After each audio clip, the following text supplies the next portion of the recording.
Bonjour chers élèves, aujourd'hui nous allons aborder la compréhension du texte après avoir entamé l'étude des textes la séance passée, intitulée « Acceptons de mourir en nos enfants », un extrait de l'aventure ambiguë de Cheikh Hamidou Kane.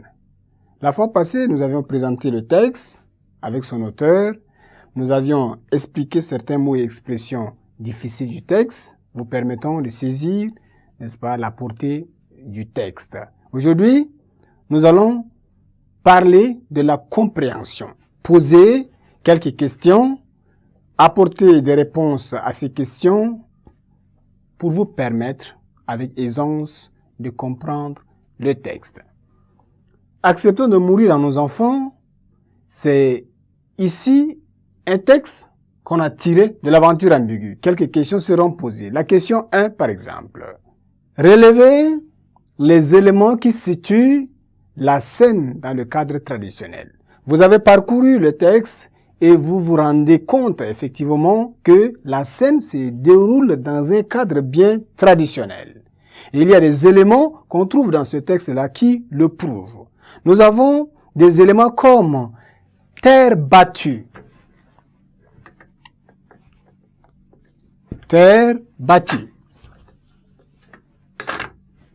Terre battue. Nous avons encore des éléments comme maison du maître.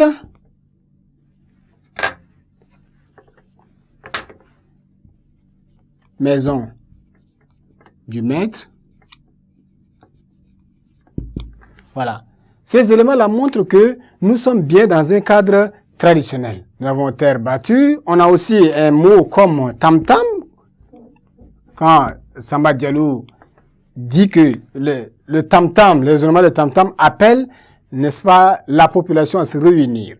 Voilà ce genre de mots qui prouvent que nous sommes bien dans un cadre traditionnel. La question 2. Quel type de discours domine dans ce texte-là?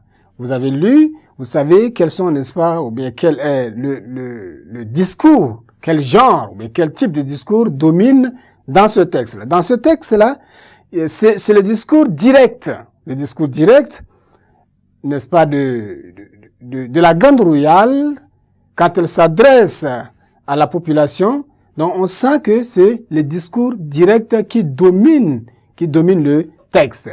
Donc, lorsqu'il y a le discours direct, c'est le retour à la ligne avec des tirets et qui montre que c'est la Grande Royale qui prend la parole et qui s'adresse directement à la population, au dialobé.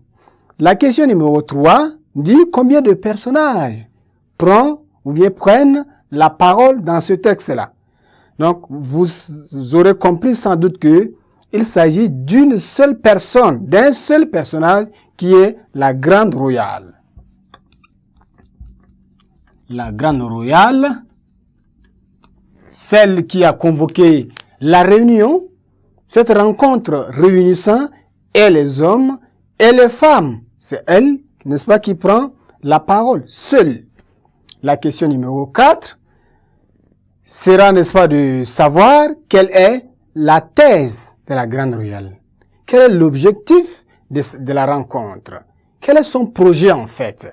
Donc, ici, la thèse que la Grande Royale soutient, c'est que elle soutient la thèse d'envoyer, celle d'envoyer les enfants à l'école étrangère.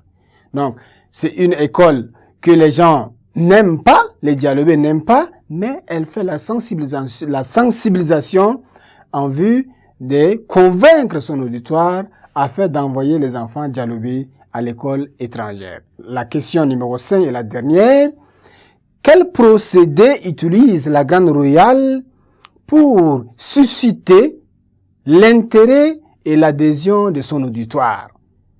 Bon, il y a des procédés que la Grande Royale va utiliser certainement pour inciter son auditoire, pour l'amener à adopter son projet. Donc, elle utilise des procédés rhétoriques et gestuels.